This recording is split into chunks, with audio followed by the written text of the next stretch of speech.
So then that means they're probably not going to give you that money. They're looking for something. They're looking at, hundreds of thousands of people, companies that are doing something, and they're trying to find that one thing that fits what they want. Welcome to Unstoppable Podcast with Harry Sardinas, inspiring conversations with influential millionaires, investors, thought leaders, entrepreneurs who are making a massive difference with their innovative products and services, and sharing the challenges and wisdom of how they sold their first million.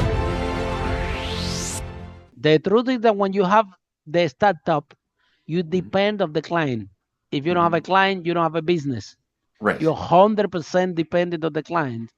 Now, after you make your first million and you know how to find your clients and people are buying your product in a way, so it's somehow market fit, then I think, well, you can allocate out of the total budget 20%, 30% for marketing and sales. But at the beginning, it's way the opposite. You 80%. The whole you have to put in marketing and sales because you need to constantly show this product to people to see to the market until the market tells you in what form they want to buy and how much they want to buy of it. And now you will know if you had something with a not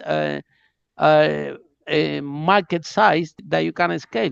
But if you take the equation in the other way, which is what we see, I see this a lot in tech, a lot. In tech you see this in tech every single day. 80% of the fund, look how you, 80% of the funding creating the company, and then you have only 20% to show it to the market. You run out of money.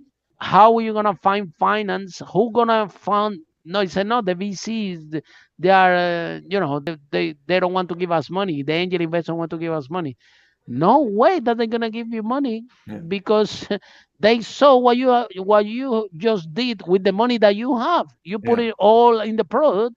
So why do you think that they will be inclined to give you more? The first thing that they're thinking is, we give money to this person who's gonna keep putting again in the product, and it's a very difficult space, and it's sad because a lot of ideas, a lot of patenting products, a lot of good products out there have never seen the light, and the company has collapsed. However, others that they were normal product, common products, they have built it and they have grown the company. This is a statistic from this channel, Unstoppable, 5 steps how to make your first million. This is what we find out. We find out that in the tech space, for example, everybody that come here that is a tech entrepreneur, multimillionaire that have more than one exit or exit the company, they are marketing and sales experts. Some of them don't even know how to code. Listen carefully. But then the people that they are programmers, software developers that also have exits, successful business, they come to this podcast and they spend the whole hour talking about sales and marketing. I say, what kind of programmer are you, man? Because they do understand that the way that at the beginning to get this product market fit, you need a constant feedback from the market. And so, Michael, how difficult is to sit with the CEO that have the wrong mindset because of lack of experience? It's just lack of experience. How can you embrace the conversation with the founder so they actually understand how reality works or the reality shape? Because sometimes they are so in love with the product. Sometimes no, it's the first product, it's the first company. Their products, first time founded, they are in love with the product. They only think about the product. How can I make this product better? Everybody I need the best product ever. And this is not the case. But in order for you to find out that this is not the case, you need to have more than one company. They say first-time founders focus in products, second-time founders focus in sales and marketing. So how can we get the conversation to put in perspective and the founder can understand what is the priority in order to get the company product market fit? A lot of it, I think, is you have to really As you're speaking to the founder, just kind of explain again, if they understand that you're for them and you're trying to help them, guide them in a place that is going to be very successful, getting them in that mindset, talking about the experience and the things that you've done that is similar to what they're doing and how it works and how it didn't Yeah, work, and really that's really giving them powerful. examples and just saying, this is how it has happened. Yes, things can happen this other way, but if you don't, again, going back to is how are you accomplishing what you want on a daily basis, and walking through that with them and saying, do you have a plan, and understanding the financial portion of it, the development portion, and then like where walking them basically through a whole steps of from start to finish of where are you at in this process, and then how are you going to sustain what you're doing. And I walk through those things with them and say, this is how you sustain this. This is the reality. This is what I've experienced from talking to VCs, talking to different people. This is what they're going to tell you, and this is what's going to happen. And if this happens, and this gives you an idea that they're not interested in giving you money. Because I've talked to people like, oh, I've done all this. I've been talking to these people. They're excited. And I said, great. Have they written you a check? Have they given you money? No. How long has it been? What's the last time they've talked to you? When's the last time they promised you that money? So then that means they're probably not going to give you that money. They're looking for something. They're looking at hundreds of thousands of people, companies that are doing something, and they're trying to find that one thing that fits what they want, the VC or some type of angel investor or something like that. And if you don't have proven things, if you're not a proven entity, or you don't have a proven sales cycle, like, okay, what is your sales cycle? Just because you think this is the biggest thing ever, have you sold anything? What is that percentage? How much have you sold and how much have you spent to sell that? And if your ratios are off, no one's going to give you additional money. So really being upfront with them, not trying to downplay what they're doing or what they have done, but also to saying, okay, here is a little bit of reality, and this is what you need to look at to really understand, are you at step 1? Are you at step 50 out of 100? Or it's like, where are you at? And I kind of let them know, in reality, this is where you're at. Can you move faster in this way? Yes, but this is how you're going to have to do it. It's not going to happen on its own. And no matter how much work and hours you put in, it's still only going to get you so far. Yeah, Michael, you talk about numbers. Very Yeah. important. You talk about numbers. You talk about check the finances, because this is financial projections and the balance sheet of the company is something that the investor will look carefully in order to provide funding. But if everything makes sense, finding money for the company is not that hard, as long as the plan is there and everything is articulated well. These funds are going to be allocated for marketing. This is strategy we're going to use. We already test this. This is the result that we find out. So if we get part of the money, will be using to grow in using this strategy and this strategy. So something that for the investor to articulate, because the other thing that founders sometimes they think is that they think investors are stupid, and the investors, they probably most of them are first or second time founders or third time founders. That's why they are becoming investors, or somehow they even allocating the funds, or they are overlooking the decision process of the team that work for them.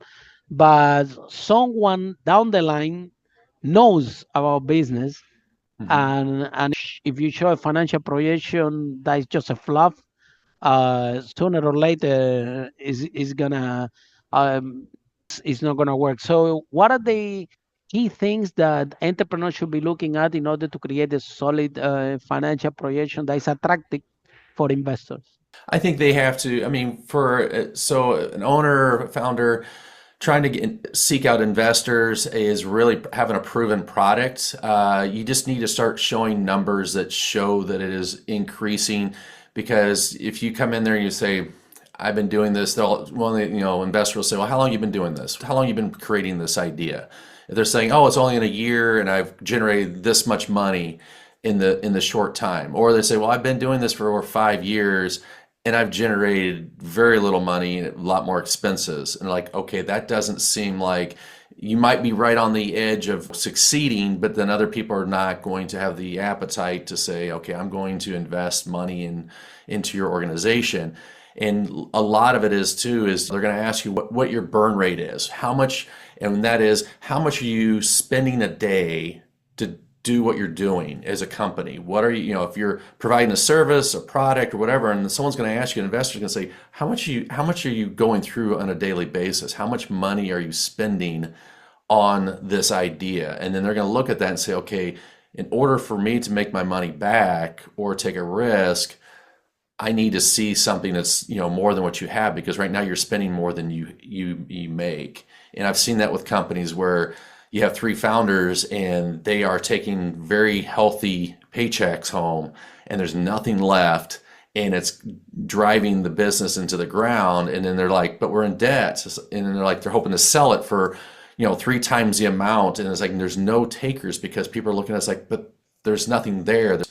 There's no IP worth taking, or it's not worth it. So again, trying to make sure you're in a position that you are setting your company up for someone to buy it, to invest in it, but they have to see the value of it, and you have to convince them of the value, because there's so much over the course of the last probably 15 years, entrepreneurship, the entrepreneur, the word has been really popular. And, from when apps started coming out years and years ago and all these things, people are excited. But the thing is, more and more, I think there's more savvy investors that are saying, I've heard this story before. I've heard the, 10X, whatever is the thing of these days. And people are like, nah, I'm not interested. And then the owner's upset because they think, well, I have the best thing. I can't believe you're going to pass on this. And it's like, yeah, we've passed on many things. And, like you said, there are people that are probably investors that were previous owners. And I've seen a collective where VCs or collected a group of people, they all used to be owners or executives at these companies. And now they have a pool of money and they decide what percentages they want to do. And they know they're not all going to be winners, but they also are they're going to leverage that and figure out which ones will be and which ones they'll be okay and maybe take a chance on. But other times they'll just like, yeah, I'm going to pass on this, and maybe you can find somebody else. Yeah. Thank you so much, Michael. So Michael, somebody want to know more about you, or how people can find you, how this process work? So 2 ways you can find me. What can you help them with?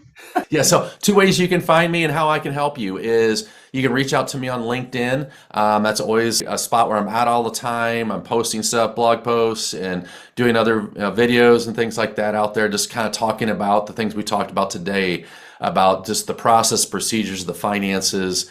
What are the things that you need to be looking at in your own company? So I have that, and then I have my... Michael, how can they find you on LinkedIn for the people who are listening in the car? So it is Michael Straza on LinkedIn. So you just look that up. You'll see Fractional CFO, CEO, and you'll find all kinds of information.